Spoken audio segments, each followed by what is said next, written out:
Hello everyone, स्वागत है आपके अपने यूट्यूब चैनल OW पाठशाला में। तो आज हम शुरू करने वाले हैं सबसे महत्वपूर्ण टॉपिक।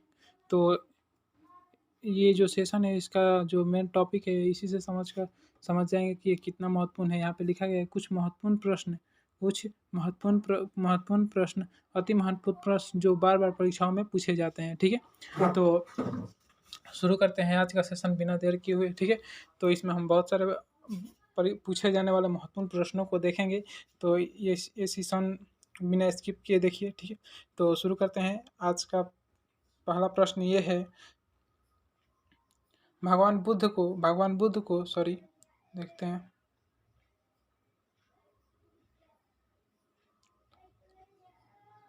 हमारा पहला प्रश्न ये है कि भगवान बुद्ध को ज्ञान की प्राप्ति कहाँ हुई थी? तो भगवान बुद्ध को ज्ञान की प्राप्ति बोधगया में हुई थी। ठीक है, दूसरा प्रश्न है, आर्य समाज का स्थापना किसने किया था? तो आर्य समाज की स्थापना स्वामी दयानंद ने किया था। ठीक है, पंजाबी भाषा की लिपि कौन सी है? तो पंजाबी भाषा की लिपि गुरुमुखी है। ठीक है, अगला है, भारत का मुख्य भूमि का दक्षिणतम किनारा कौन सा है? तो कन्याकुमारी। ठीक है, अगला प्रश्न देखते हैं। 5वां नंबर प्रश्न क्या है, भारत में सबसे पहले सूर्य किस राज्य से निकलता है? तो अरुणाचल प्रदेश से निकलता है। ठीक है, इंसुलिन का प्रयोग किस बीमारी के उपचार में होता है? तो मधुमेह। बिहू किस राज्य का प्रसिद्ध त्यौहार है? तो असम का है। ठीक है, अगला है, कौन सा विटामिन आंवले में प्रचुर मात्रा में मिलता है? तो विटामिन सी आंवले में प्रचुर मात्रा में मिलता है। ठीक है, अगला देखते हैं प्रश्न, भारत का प्रथम गवर्नर जनरल कौन था? भारत का प्रथम गवर्नर जनरल कौन था? तो विलियम बेंटिंक था भारत का प्रथम गवर्नर जनरल। ठीक है, अगला प्रश्न देखते हैं, कागज का आविष्कार किस देश में हुआ? तो कागज का आविष्कार चीन में हुआ। ठीक है, अगला है, गौतम बुद्ध के बचपन का नाम क्या था? तो गौतम बुद्ध के बचपन का नाम सिद्धार्थ था। भारत में सशस्त्र बलों के सर्वोच्च सेनापति कौन होता है? देखिए ध्यान दीजिए यहाँ पे, भारत में सशस्त्र बलों के सर्वोच्च सेनापति कौन होता है? तो राष्ट्रपति भारत के सशस्त्र बलों के सर्वोच्च सेनापति होता है। अगला देखते हैं, रतौंधी किस विटामिन की कमी से होता है? रतौंधी किस विटामिन की कमी से होता है? तो विटामिन ए। ठीक है, अगला है, पोंगल किस राज्य का त्यौहार है? पोंगल तमिलनाडु का प्रमुख त्यौहार है। ठीक है, पोंगल एक त्यौहार है जो तमिलनाडु का है। ठीक है, अगला देखते हैं, गिद्धा और भांगड़ा किस राज्य के लोक नृत्य है? तो पंजाब के लोक नृत्य हैं गिद्धा और भांगड़ा। अगला है, टेलीविजन का आविष्कार किसने किया था? जॉन लॉगी बेट ने टेलीविजन का आविष्कार किया था। अगला प्रश्न देखते हैं कि भारत की पहली महिला शासिका कौन थी? भारत की पहली महिला शासिका कौन थी? तो रजिया सुल्तान भारत की पहली महिला शासिका थी। अगला है, मछली किसकी सहायता से सांस लेती है? तो गलफड़ों की सहायता से मछलियाँ सांस लेती है। ठीक है, अगला प्रश्न देखते हैं, इनकलाब जिंदाबाद। इनकलाब जिंदाबाद का नारा किसने दिया था? तो भगत सिंह ने इनकलाब जिंदाबाद का नारा दिया था। अगला प्रश्न देखते हैं, जालियांवाला बाग हत्याकांड कब और कहाँ हुआ? तो जालियांवाला बाग हत्याकांड हम जानते हैं कि 1919 ईस्वी में अमृतसर पंजाब में हुआ था। ठीक है, अगला प्रश्न देखते हैं, 1939 ईस्वी में कांग्रेस छोड़ने के बाद सुभाष चंद्र बोस किस दल की स्थापना की है? तो उन्होंने फॉरवर्ड ब्लॉक की स्थापना की। अगला देखते हैं, पंजाब केसरी किसे कहा जाता है? तो लाला लाजपत राय को पंजाब केसरी कहा जाता है।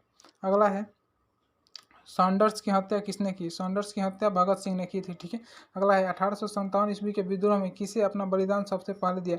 तो 1857 के विद्रोह में मंगल पांडे ने अपना बलिदान दिया था सबसे पहले। ठीक है, अगला है, भारत की पहली महिला राज्यपाल कौन थी? तो सरोजनी नायडू, जो कांग्रेस के सदस्य भी थी।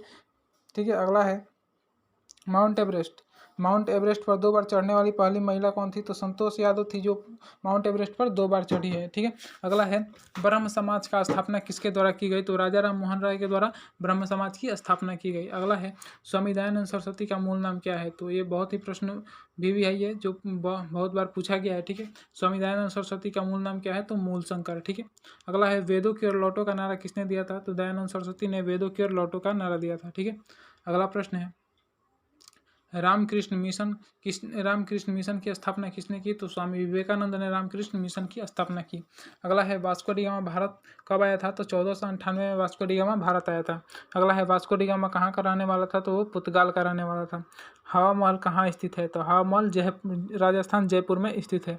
ठीक है, अगला देखते हैं, सिख धर्म का संस्थापक किस सिख गुरु को माना जाता है? सिख धर्म का संस्थापक किस सिख गुरु को माना जाता है? तो गुरु नानक को सिख धर्म का संस्थापक माना जाता है।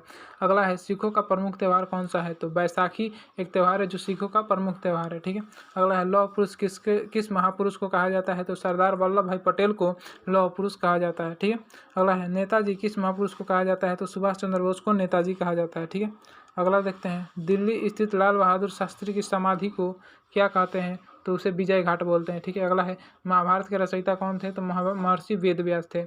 अर्थशास्त्र नामक पुस्तक किसने लिखी? तो चाणक्य ने लिखा। ठीक है, अगला है, जय जवान जय किसान का नारा किसने दिया? क्या है? जय जवान जय किसान का नारा किसने दिया? तो लाल बहादुर शास्त्री ने जय जवान जय किसान का नारा दिया। अगला है, संविधान सभा का अस्थायी अध्यक्ष कौन था? तो डॉक्टर राजेंद्र प्रसाद संविधान सभा के अस्थायी अध्यक्ष थे। अगला है, संविधान सभा के प्रारूप समिति के अध्यक्ष कौन थे? तो भीमराव अम्बेडकर संविधान सभा के प्रारूप समिति के अध्यक्ष थे, डॉक्टर भीमराव अम्बेडकर। अगला है, रेड क्रॉस दिवस किस तारीख को मनाया जाता है? तो 8 मई। ये भी महत्वपूर्ण प्रश्न है, रेड क्रॉस दिवस। ठीक है, अगला देखते हैं, रेड क्रॉस दिवस 8 मई को मनाया जाता है। सूर्योदय का देश के नाम से कौन सा देश प्रसिद्ध है? तो जापान को। उसके लिए जय हिंद। ठीक है, दिल्ली में तब तक